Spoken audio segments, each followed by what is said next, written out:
নিজের গোসল নিজে করে উঠল খাটিয়া নিজের গোসল নিজে করে উঠল খাটিয়া মা ফাতিমা ইন্তেকালে থাকে অপেক্ষা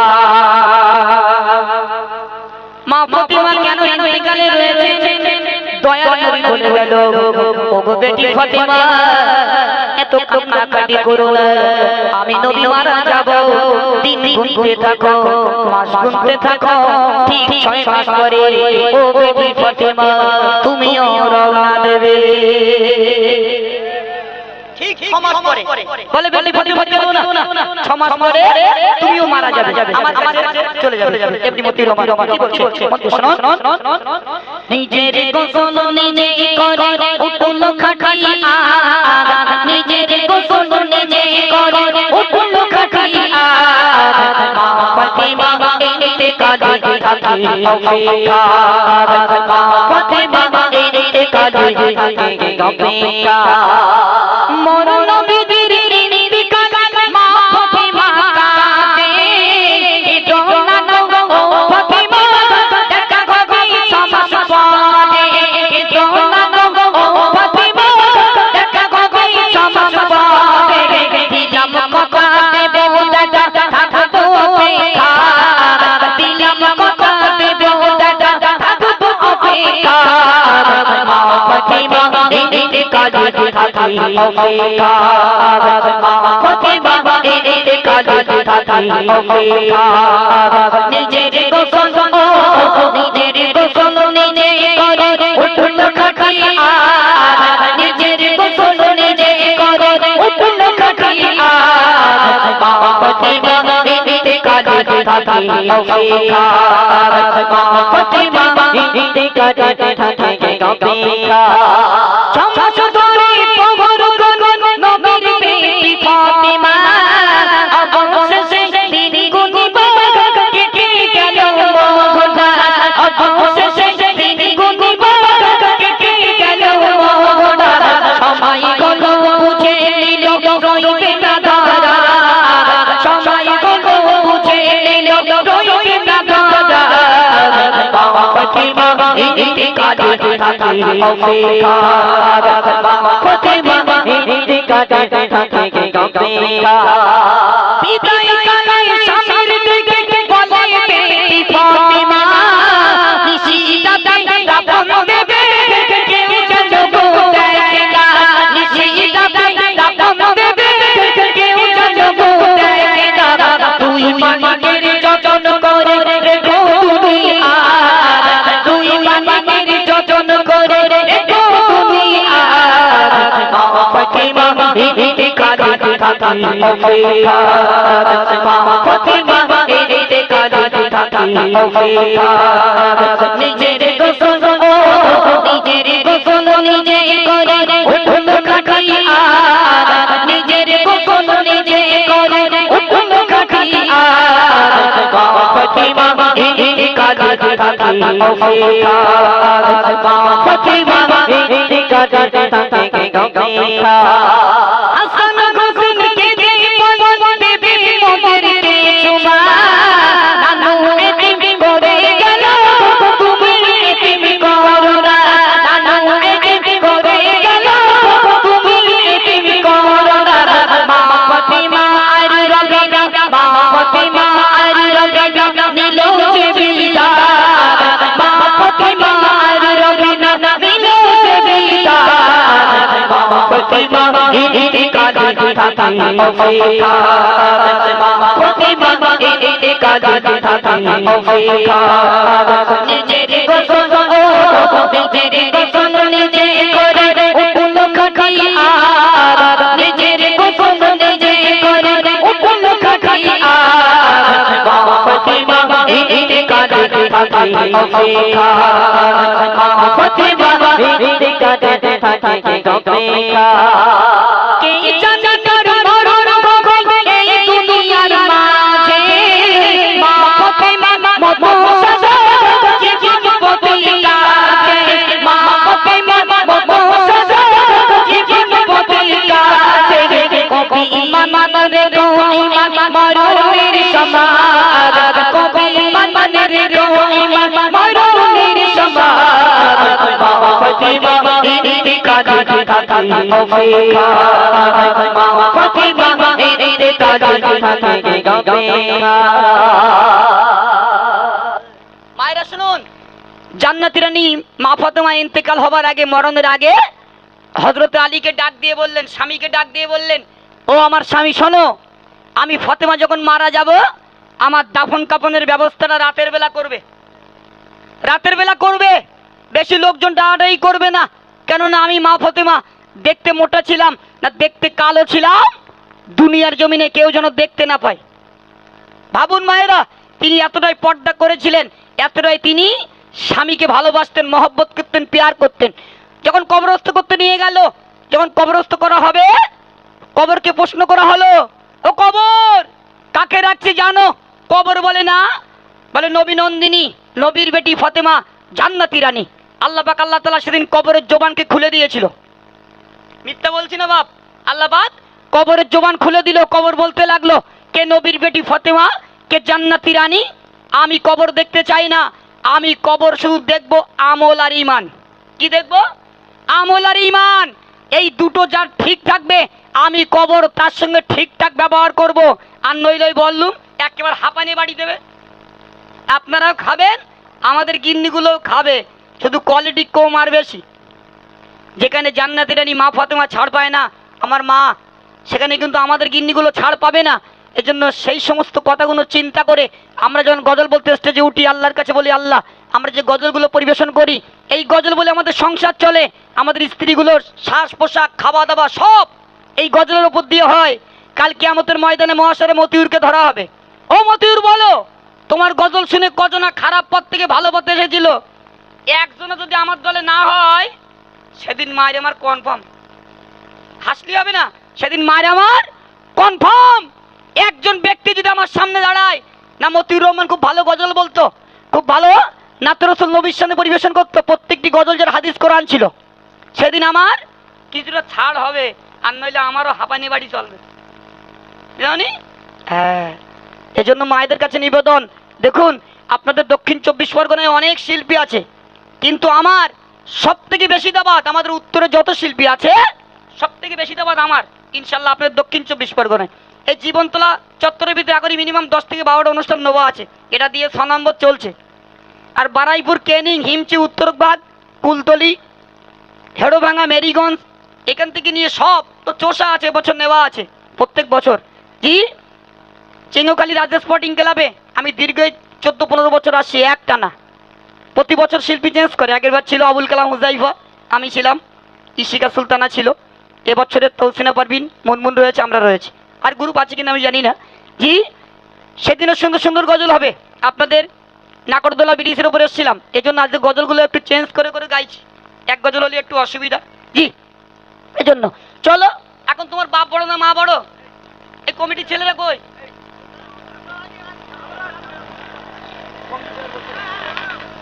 এই তোর আল্লাহর কি একটু আস্তে চালা কি লোকে বদরদ্দি লোক এই আমার কাছে একটা ভিডিও আছে দেখাবো বাপ শোনো আমাদের ওখানে কবে অ্যাক্সিডেন্ট হয়ে এই কবে পরশুদিন আমাদের ওখানে অ্যাক্সিডেন্ট হয়েছে বাপ সত্যি কথা বলছি মিথ্যা নয় শুনে রেখে দেন আমাদের ওদিকে একটা ধাওয়া আছে ধাওয়া মন থেকে শ্রবণ করবেন এক বিন্দু মিথ্যা বলছি না আমি কিন্তু যেটা সত্য সেটা বলছি আমার কাছে ভিডিও করা আছে আমাদের ওই খড়িবাড়ি একটা ধাওয়া আছে চা খাওয়ার জন্য আমার গিন্নি আর আমি স্বাধীনতার দিন চা খেতে গেছি 15ই আগস্টের দিন যেটা সত্যি বেড়াতে গেছি বলছে এই দেখো তুমি তো সবসময় গজলে ব্যস্ত আবার স্বাধীনতার পরের দিন থেকে অনুষ্ঠান আছে চলো আজ একটু বেড়াতে যাব নিয়ে গেলাম ভাই সত্যি কথা বলবো কি বসে বসে চা খাচ্ছি আর রাজারহাট থেকে দুটো বাইক আসছে একটা পালসার 220 একটা কেটিএম দুটি সিঙ্গেল বাপ বাইকগুলো চালাচ্ছে কিরাম করে জানো এইরাম এইরাম এইরাম করতে আমার গিন্নি বলতে এরা দুটো বাইক চালাচ্ছে না চালাকি করতে হ্যাঁ বাপ বলতে বলতে আর খড়িবাড়ি ব্রিজের ওপর গিয়ে এই লাইভ কিন্তু খড়িবাড়ির লোক দেখছে বলো এটা সত্যি সেটাই বলছি দুটো বাইক খড়িবাড়ির ওপরে গিয়ে টোটোর সঙ্গে এত জোরে মেরেছে দুটো দুই দিক পড়ে শীত হয়ে বল বল করে নাক দিয়ে রক্ত বেরোচ্ছে আমি বলি শুয়ে রয়েছে কেন ওটো এইরকম করো এইরকম করো তো ও জুত হচ্ছে ওইরাম ও দাঁতে কি জোরে কেউ হচ্ছে বলদিন হ্যাঁ এখানে একটা গজল হচ্ছে, রাস্তা দিয়ে গাড়ি চালাচ্ছে, মনে হচ্ছে বাইকও একলাই চালাতে পারে, আমরা তখন চালাতে পারি না। হ্যাঁ বাপ, তোমার বাপ তোমার অনেক কষ্ট করে মানুষ করেছে, আবদার করেছে, একটা বাইক দিয়েছে, বাইকের একটু ব্রেক রেখে চালাও। বাপ, বাইকের পেছনে যদি একটা মেয়ে উঠেছে, মানে খালা, আরো যদি একটু দেখতে ভালো হয় বাপ, মেয়ে তো না মনে হয় R15 উঠতে, বাইক উঠতেছে, আমাদের কাছে ফটো রয়ে দেখো বাপ, এখান থেকে একদিক ভাগ হয়ে গেছে, এখান থেকে ভাগে কিচ্ছু নেই, আমাদের গ্রামের ছেলে, এক বাইকে দুজন না, এক বাইকে দুজন, আমি ফটো তুলে নিয়ে এসি তোমার দেখাচ্ছি, কিচ্ছু নেই, এখান থেকে অর্ধেকটা ভাগ, এখান থেকে অর্ধেকটা ভাগ, এতটাই বাইকের স্পিড ছিল, দুটোই মারা গেছে। ভাবুন, এত গজল বলি যুবকদেরকে, বলি যুবক বাইকগুলো একটু আস্তে চালাও, ওরা বলছে মতির ভাই বাপের টাকায় বাইক কিনেছি, আস্তে চালাবে কেন? হ্যাঁ, জোরে চালাবো, চালাও, শুয়ে রয়েছ কেন, ওঠো, চালাই দেবে তো, একদম বুঝতে চায় না। আর এই সমস্ত বাইকগুলো আওয়াজ, কেটিএম এর আওয়াজ কিরকম বলেন দিন, দাম বেশি, আওয়াজ ওইরাম, আর দেখতে পুরো বিট কেলকে মোটরসাইকেল গুলো, 2.5 লাখ 3 লাখ টাকা করে একটা একটা বাইকের দাম। ও বাপ, ছেলের বাইক কিনে দিও না, সাইকেল দাও, তো ঘোড়ার ডিম মেয়ে ছেলে দেখলে আরো জোরে চালায়, খুব সমস্যা। হ্যাঁ, এই জন্য আমি এমডি মতিউর রহমান কবিতাগুলো খারাপ লিখিনি বাপ, কবিতাগুলো খারাপ লিখিনি। এখন একটা একটা যুবক ছেলেদের কাছে 40, 50, 80 হাজার, 1 লাখ টাকা করে দাম মোবাইল। আমি মতিউর রহমান, আমি তো প্রত্যেকদিন 8,000, 10,000, 15,000 ডেলি আয় করি। কত দাম? 14,500। মাঝে মাঝে হ্যাং হয়ে যায়, তাও রেখে দিস। কেন বলেন দিন, এই ঘোড়ার ডিম হারিয়ে যায় ঘন ঘন, কোথায় কি রেখে চলে আসবে, কোন খালানে চলে যাবেন, তা ঠিক আছে। এই জন্য দামি মোবাইল একদম ব্যবহার করি না। আল্লাহ যথেষ্ট দিয়েছে ইনশাল্লাহ, সব এই গজল বলে। যারা আমার বাড়িতে যায় প্রোগ্রাম দাওয়াত দিতে, তারা খুব ভালো করে জানে। তবে আমি সব জায়গায় স্টেজে বলি, পশ্চিমবাংলায় যত শিল্পী আছে, আমার মতন ঠান্ডা শিল্পী পৃথিবীর কেউ নেই। সব জায়গায় বলি, আমার কেউ ডেকে নিয়ে যদি বলে 10,000, যদি 5,000 দেয়, তা পকেট করে বাড়ি আসি, কিচ্ছু বলিনি। হ্যাঁ, কেন বলেন দিন, এবছর কম দেয়, 7 বছর দেবে, না দেয় আল্লাহ রাস্তায় ও মাফ করে দেবো। কিছু কিছু লোক বলে কি আমাদের দিন বুঝালো, কি আমাদের দিন যে রাস্তা পাবে না, মারবে, সে চিন্তা করে না। টাকা কম দেশ 5,000 বলছে কি আমাদের দিন বুঝালো, কি আমাদের দিন হাঁপানি বাড়ি দেবে, সেদিন দিনের রাস্তা নিজে পাবো না, এ চিন্তা একদম কেউ করে না। চলো, অনেকটাই গজল পরিবেশন করলাম, এখন বাপ বড় এ সুমন্দেজ মার খাবে, এরা বলতেছে বলতি, এটা সত্যি সত্যি সুমন্দিত, মানে আমার বড় ভাই। চলো এখন, চলো একটুখানি লড়াই হোক, ওরা শুনতে না, চলো চলো একটুখানি বলি ছোট্ট করে। হ্যাঁ, চলো, কমিটির লোক এই দক্ষিণ 24 পরগনায় আসলে মা বড় না বাপ বড় বলতে হয়। এই তুমি এই দাঁড়িয়েছো কি রাতে, এখন সন্ধ্যা হয়নি, শুধু বলতে রাতে বাড়ি বলছিলে বিলে নিয়ে এত তাড়া কেন? হ্যাঁ, গিন্নি গুনে একবার ফোন করে বলতে বাড়ি আসবে না, আর ফোন করবি না কেন? এই ভোরের বেলা বাড়ি যাবো। তুই বাড়ি যাবে না তো, কারণ বাড়ি জানে যারা বিয়ে করে তাহলে বাড়ি যাতে বউয়ের ভয় করে, আর আমাদের বউ নেই, ওই জন্য তাড়াতাড়ি বাড়ি যেতে। আর বাড়ি যখন বিয়ে করবো তখন আর যাবো না, কারণ গেলি তো জাল্লাত জাল্লাত, এর কেউ মেয়ে দেবে না, এর চেহারা দেখ পুরো কাঞ্চন আমার মতন। চলো, গজল পরিবেশন করেছি অনেকটা আপনাদের কাছে, চলুন এই দক্ষিণ 24 পরগনায়। ভাইদের কি হাসি ভাই, ও আমাদের যে ইউটিউবার, ওগুলোকে সব রয়েছে। চলো চলো এখন শুরু করব। বলো মদ করে গজল শেষ হয়ে পড়ে। চলো, অত হাসলে আমরা পাগল হয়ে যাবো বাপ, তোর আল্লাহর কিরে চুপ কর। চলো পরিবেশন করছি, মোস্তাকিম বলো। দুনিয়ার জমিনে আল্লাহ পাক আল্লাহ তাআলা ড্যাডি ড্যাডি আব্বা আব্বা আব্বাকে দিয়েছে, মাকেও দিয়েছে, বলো সেই মা বড় না আব্বা বড়? মুরব্বি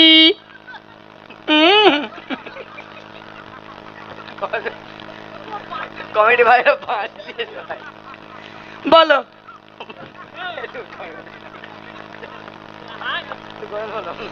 লাইভ চলছে, আল্লাহর কি অত হেসো না। চলো বলো, দুনিয়ার জমিনে আব্বাজান কেউ দিয়েছেন, মা কেউ দিয়েছেন, বলো সেই মা বড় না আব্বা বড়? মা বড়, মায়ের সম্মান বেশি। বাপের দাম নেই। বাপের দাম আছে, কিন্তু মায়ের সম্মান বেশি। আর যদি বলে কেমন কেমন করে মায়ের সম্মান বেশি, বাড়ি যত কাজ থাকে সেগুলো আম্মা জানি করে। যেমন বাসন মাজা, থালা মাজা, ঝাড় দেওয়া, এগুলো কিন্তু মতুরি বাপ করে না, মাই করে। হ্যাঁ, আর বাপ ইংলিশ তো কথা বলে, মরে গেছে, বাজে কথা বলবি না। তা মরে গেছে, তা বললো তোমার আব্বাজান করতো যখন বেঁচে ছিল। হ্যাঁ, আর টানা রোদির টোটো চালায় তোমার দাদু। হ্যাঁ, আব্বা করে, কিন্তু তাহলে? মায়ের সম্মান বেশি। চলো বলো। আচ্ছা, শুরু তার বলো। আগে যতটা ভাইরা আছে, আজকে তো বাচ্চা কাচ্চা দেখতে পাচ্ছেন, একটা তকবির দাও দেখি না, আর এই তাকবীর। আমি জানি আওয়াজ হবে, কারণ ভাইরা খুশি, আমরাও খুশি। একটু চিল্লে দাও না, আর এই তাকবীর। আরো চিল্লে দাও দেখি না, আর এই তাকবীর। এবার বলো কি হয়েছে। আব্বা বড় না আম্মা বড়? আম্মা বড়, তবে আমার ভোল্টেজ বেড়ে গেছে, ভাইদের আওয়াজ আমার কানের মধ্যে ঢুকে গেছে। আমি তো জিতে যাবো তো, কি বলতে জিতে যাবে? কি হবে? আর যদি বলে কেমন করে বড় হচ্ছে, আমি সুরের মধ্যে বলছি, তুমি সুরের মধ্যে সাউন্ড দাও। চলো। শোনো শোনো ও মতি, শোনো শোনো ও মতি, কান খুলে শোনো, মা বড় না বাপ বড়, তুমি একটু বলো, মা বড় না বাপ বড়, তুমি একটু বলো।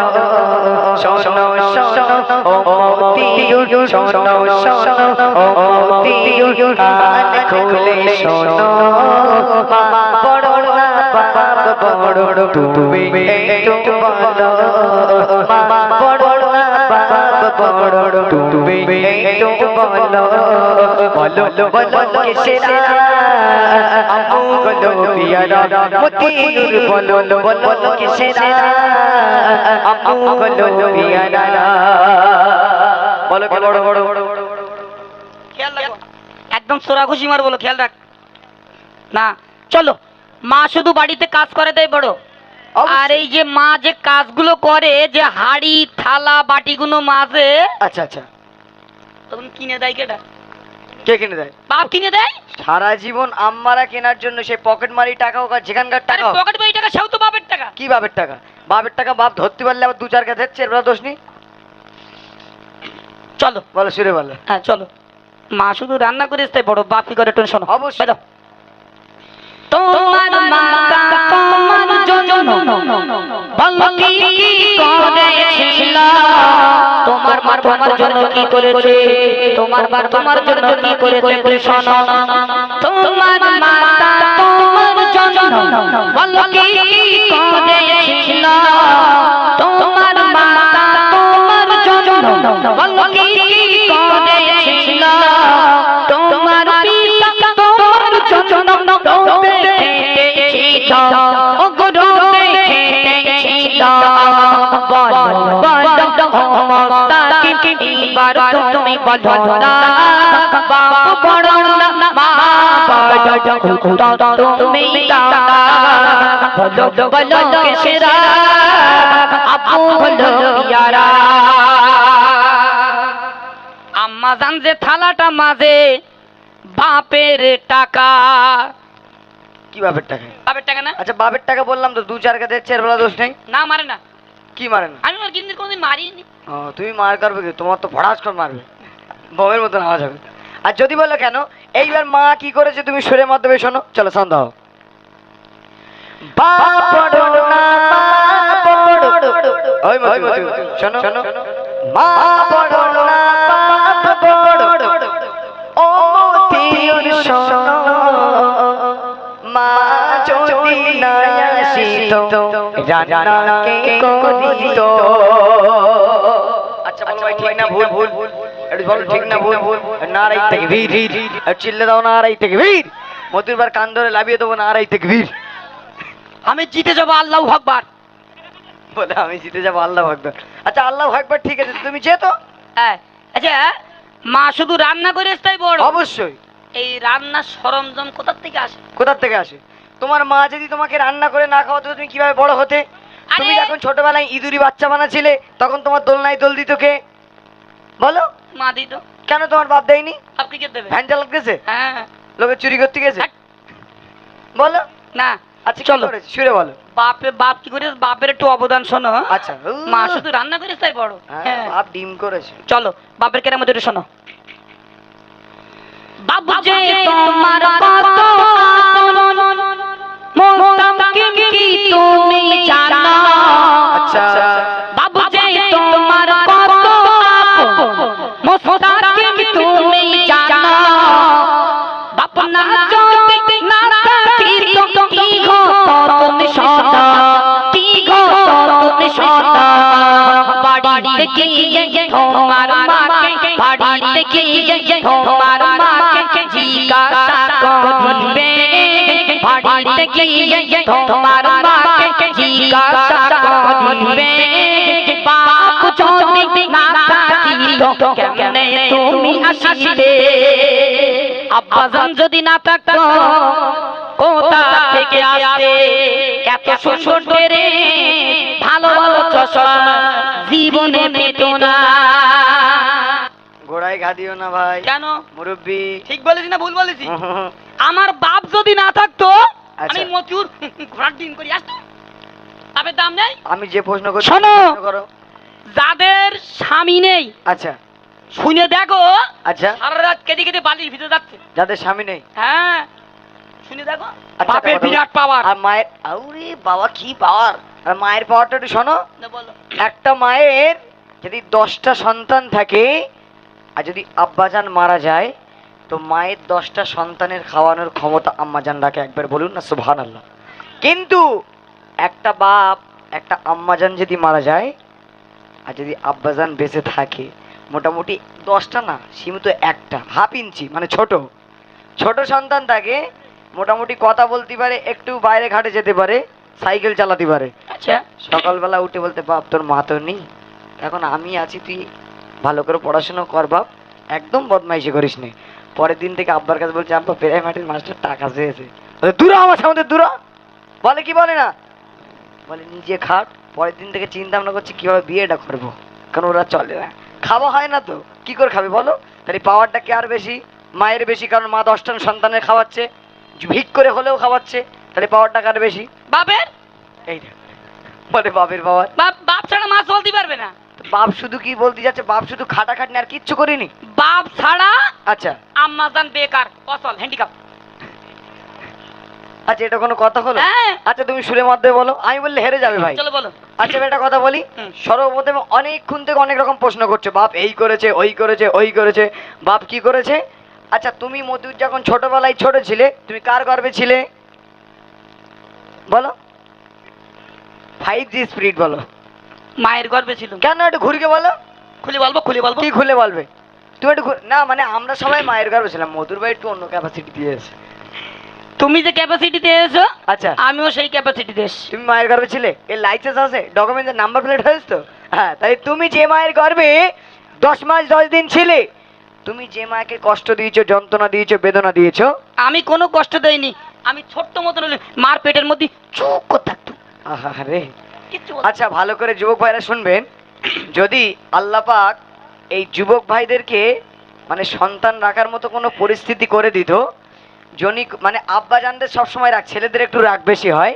তো কোনো সন্তানের কোনো আব্বাজানের যদি গর্ব করে এরকম একটা সুব্যবস্থা করে দিত তা যুবক ভাই গেছে রাগ বুঝলেন ভাই এত রাগ মায়েদের গর্ভে যখন কিনের ঘুষি মারে মারা মানে মায়েরা খুব যন্ত্রণা সহ্য করে তা যখন কোনো যুবকের এমন একটা সুব্যবস্থা করে দিত আর 6 মাস যখন একটু গুততো না মোটামুটি শুধু আল্লাহর কাছে দোয়া করতেস তুই আগে বেরো জমি নিয়ে আয় তোর আষাঢ় মেরে বেরে ফেলবো কারণ যুবকের যা রাগ কারণ সেই ক্ষমতাটা কষ্ট করে ধরার ক্ষমতা শুধু আম্মা আচ্ছা আমি যখন আমার মায়ের গর্ভে ছিলাম আচ্ছা 10 মাস হোক 9.5 মাস হোক আর 9 মাস 17 দিন আচ্ছা 9 মাস 17 দিন এটা হাদিসের ভিতরে এসছে আচ্ছা 9 মাস 17 দিন মায়ের গর্ভে সন্তান থাকে কনফার্ম আচ্ছা এটা সহি হাদিস মধ্যে শুনুন তো আমি যখন আমার মায়ের গর্ভে ছিলাম আচ্ছা বড় বড় লেসপতি বেদানা ডালিম আপেল আঙুর কলা তোর খালা কিন দিত আচ্ছা ওগুলো কিনে দিচ্ছে কিন্তু বাপ কাকে খাওয়াচ্ছে মাকে খাওয়াচ্ছে বাপ কি সন্তানের গালে তুলে দিচ্ছে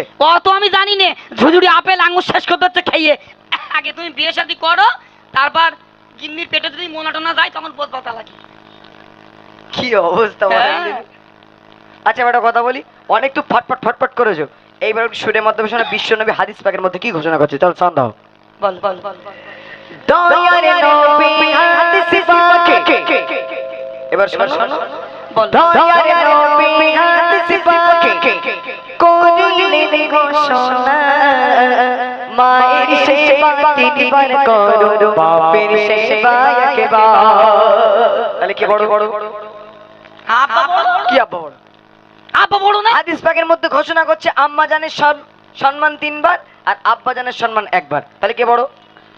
দয়ার নবী সোনার জবানে জানিয়েছেন মায়ের সেবা 3 বার, তাহলে কে বড়? বাপের সেবা 1 বার। আচ্ছা আরে মা এখানে এক জায়গায় বড়, কি এক জায়গায়? আর বাপ সারা দুনিয়ায় বড়। শোনো, আচ্ছা আচ্ছা এই যে তুমি বলছো মা বড়, তা দুনিয়ার জমিনে যত আল্লাহর ওলি রসুল পয়গম্বর যারা এসেছিল তারা সবাই মেয়ে ছেলে ছিল না বেটা ছেলে ছিল? বেটা ছেলে যেমন ছিল মেয়েরা বড় তেমন ছিল। কই মেয়ে ছেলেটা দেখো, মেয়ে ছেলে ছিল। কই মেয়েরা কই দেখো? মতুরা বুঝতে পারি বুঝতে পেরেছি। বুঝতে পাকা পারি হচ্ছে নাকি? চশমা খুলে বেটা ছেলে দেবো। ছিল, হ্যাঁ, বেটা ছেলে ছিল। দুনিয়ার জমিনে আল্লাহ পাক যত নবী রসুল আল্লাহর ওলি দিয়েছিলেন আচ্ছা তারা সবাই বেটা ছেলে ছিল না মেয়ে ছেলে ছিল? বেটা ছেলে ছিল। কেন মেয়ে ছেলে দেয়নি কেন?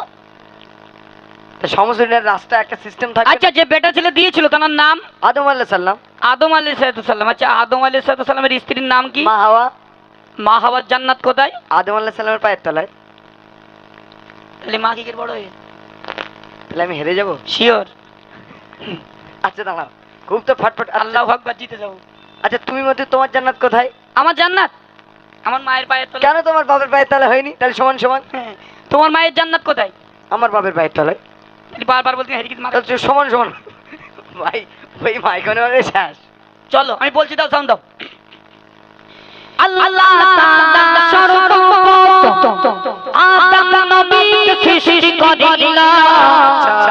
আল্লাহ তাআলা সর্বপ্রথম আদম নবীকে সৃষ্টি করিলেন।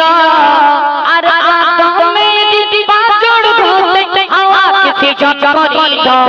ও গো হাওয়াকে সৃজন করিলেন। ও তাকে তুমি শোনো একটু বেরেন ঘুরে। হাওয়া মায়ের জান্নাত আদমের পায়ের তলে।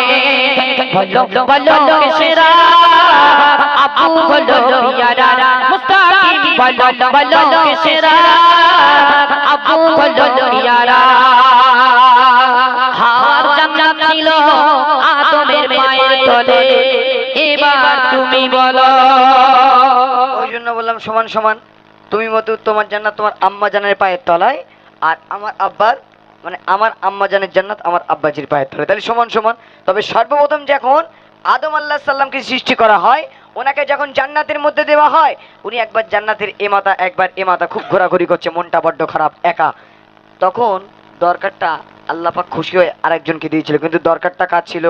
কিন্তু একা ছিল, মনটা খারাপ ছিল। মনটা খারাপ ছিল কার? আদম আর হাওয়া দুজনে। কি দুজনের? তখন তো উনি ছিল না, একা ছিল। আদম আলাইহিস সালাম। দুজনাতেই দরকার। আদম না হলে হাওয়া চলবে না, হাওয়া না হলে আদম চলবে না। হাওয়া তখন কোথায় ছিল? আগে ছিল না। প্রথম আদম আদম আলাইহিস সালাম প্রথম এসে, আচ্ছা তারপর আল্লাহ দেখলো তাতে একজন জোড়ার প্রয়োজন। আচ্ছা আদমের পাঁচর থেকে আচ্ছা। হাওয়াকে সৃজন করে দিল। কিন্তু সর্বপ্রথম দিয়েছিল আদম আলাইহিস সালামকে, ওনার মনটা খারাপ বলে দিয়েছিল মা হাওয়াকে। তাহলে দরকারটা কার ছিল? দরকারটা দুজনের ছিল। কি দুজনের ছিল? একজন বলে তুমি হেরে যাবো।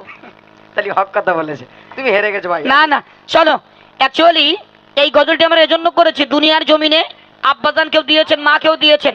সোনার জবানের দয়ার নবী জানিয়েছেন বাপ হলো তোমার জিন্দা কাওয়া, মা হলো তোমার জান্নাত। একদম কোনো ভুল নেই। বাপ হলো জিন্দা কাওয়া, মা হলো তোমার জান্নাত। এজন্য যারা যুবক আছো, বাপকেও ভালোবাসতে হবে, মাকেও ভালোবাসতে হবে। শুধু একতরফা বাপকে ভালোবাসবেন, মাকে বাসবেন না, মাকে বাসবেন, বাপকে বাসবেন না, এ কোনোদিনও হতে পারে না। চলো শেষ কথা দয়ার নবী কি বলছে মন দিয়ে শুনুন। দয়ার নবী জবানেতে করেছে ঘোষণা। দয়ার নবী জবানেতে করেছে ঘোষণা। মা বাবাকে করবে সেবা, ভুলে যেও না, ওগো ভুলে যেও না।